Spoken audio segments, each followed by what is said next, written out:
Hey, what's going on, guys? My name is Chris LaRue. If you're new here, I'm a video game developer. I made a game called Tall Poppy, and I made the Tall Poppy 1 and 2. And I got this life that I'm living right now that I'm sharing with you guys. And let's go take a look. First off is I started creating different posters for my game because I figured, you know what, there wasn't enough posters within it. And I needed some more variety. And also, I kind of wanted to have some fun with it. And so that's what I did. So I made a couple of posters. If you know who you are, you know where you're associated with those posters. But I figured I'd put some posters in and make it look a little bit more different, look cool. I also changed the PNG file. So when I first put them in, there were PNG files. I noticed that I was getting that texture error issue there, so I subbed them out, put some some JPEGs in there, and that fixed that.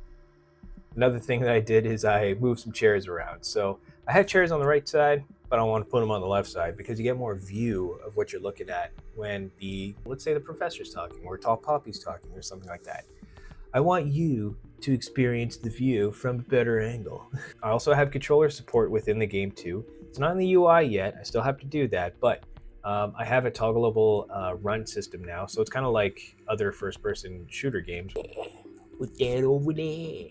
I also set it up so the widgets would work really well with it too.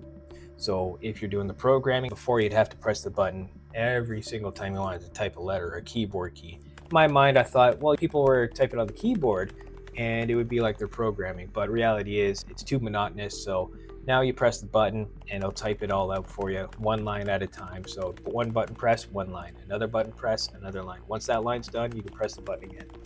That's what I have now.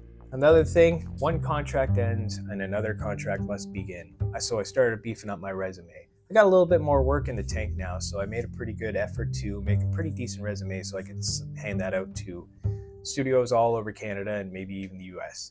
So that's what I've been doing.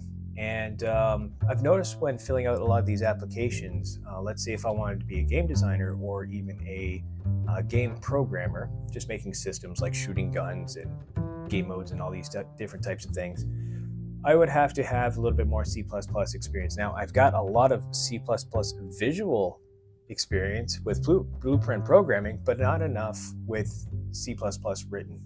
And so I'm starting to do some tutorials and I'm basically picking up C++. So I've been doing 1 to 2 hours a day and learning how to do it. If you want to see what I'm talking about, take a look over here. That's me right there. I wrote that. So I'm starting to understand the syntax and start to understand how to put things together. Now I'm very bare bones. Now I'm pretty advanced when it comes to blueprints, but I am a beginner when it comes to C++. No shame in that, man.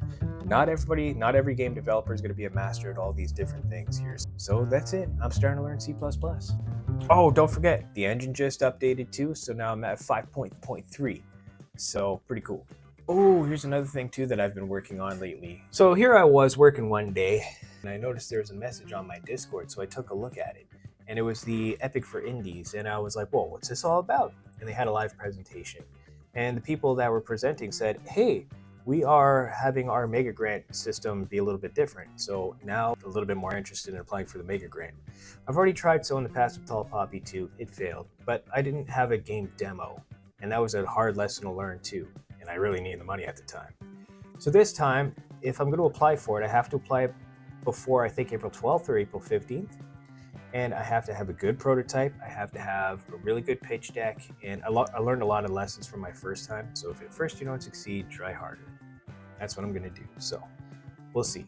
And now I've done enough work on Tall Poppy 1 where I realized I could start doing my motion capture work. So I started, but first I did my research. I researched a whole bunch of different AI techniques for motion capture. So you can take a video of yourself, do some motion capture with it. And I looked at Rococo Vision, I looked at Move.ai, and then I finally settled on Quick Magic. Quick Magic is the best one out there so far. And the price is still pretty well. It's better than hiring a full-time animator, full-time. From what I tested, it tested pretty damn well, and I'm super happy with it. So I'm going to be moving forward with Quick Magic. I'm going to be subscribing to it.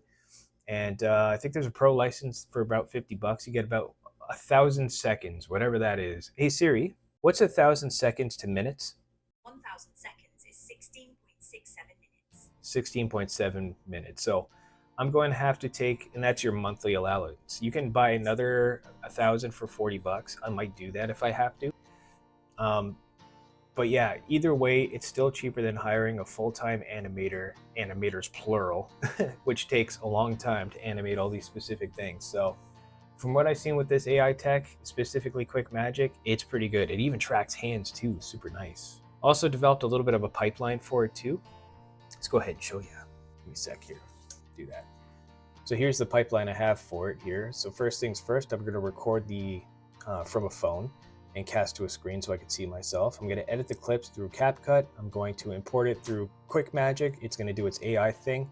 And then I can either choose to clean it up or not, or I can move it straight to Unreal Engine if it looks like a good animation. And then I'm gonna have to retarget to a metahuman, and then I can do whatever I will with it. Put it in a level sequence, or just add it to a character montage, whatever I wanna do. So that's what I'm gonna do.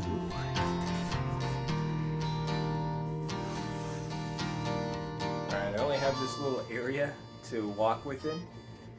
So if I step outside this bound, you'll see what I'm talking about on the TV here. So I also set up a TV that's gonna show me exactly where I am.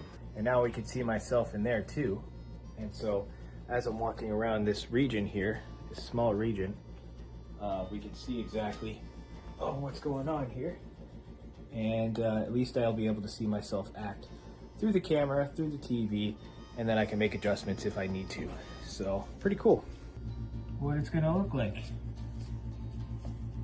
So I'll be like, oh my god, cool, yeah. But this is it. This is like all the acting I could do for my games. It's in this little tiny spot right here, where I can get a couple footsteps in, which won't look that bad. So let's see how that looks like over here as I walk over. Yeah, there you go. Not too bad.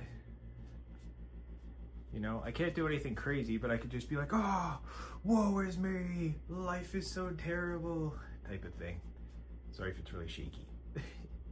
And then I started testing Quick Magic, that is, and I was trying to move my body in various different positions that somebody normally would if they're talking very dramatically or so. And I was trying to pay attention to the hand movement, finger movement, because it's doing finger tracking, foot tracking, body tracking.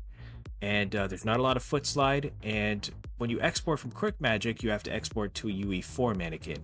And luckily, it's Unreal Engine, so it's absolutely fine. The mannequin looked good, and which I knew that's going to transfer over to UE5 characters or the UE5 mannequin itself.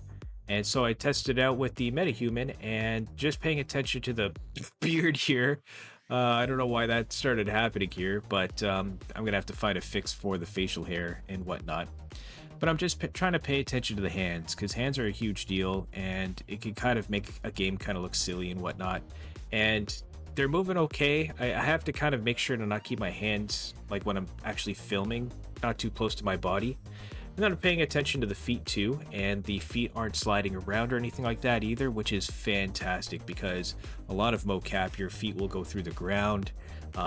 It just won't track that well. There'll be a lot of sliding, a lot of jittering. So this is looking super smooth, and I'm extremely happy with the turnout. And so happy that I did an orbit around my characters. Woohoo! And that's it. Vlog's over, man. That's what I've been up to. It's been a pretty busy week so far. And so there's more work to be done though, but now I'm entering the animation phase of things. So you're gonna start seeing some actual motion, some characters and movement, which will enable me to eventually release a trailer or make a trailer. And also a vertical slice. I got 6 days, like that's how it's working in my game. There's 6 days to play. So I'm gonna try to nail down one day, one good vertical slice of the game. And then I'm gonna present it to you guys, and hopefully I can get some test players to test it out. And I'm going to be making some good progress with that. Now I've got some, I got a little studio set up there. I had to move my bed around. So, you got to do what you got to do. But I want to thank you guys for watching, and I appreciate you coming along on this journey. So make sure to like, comment, subscribe, and follow along, man, because things are going to get really interesting now. Yeah.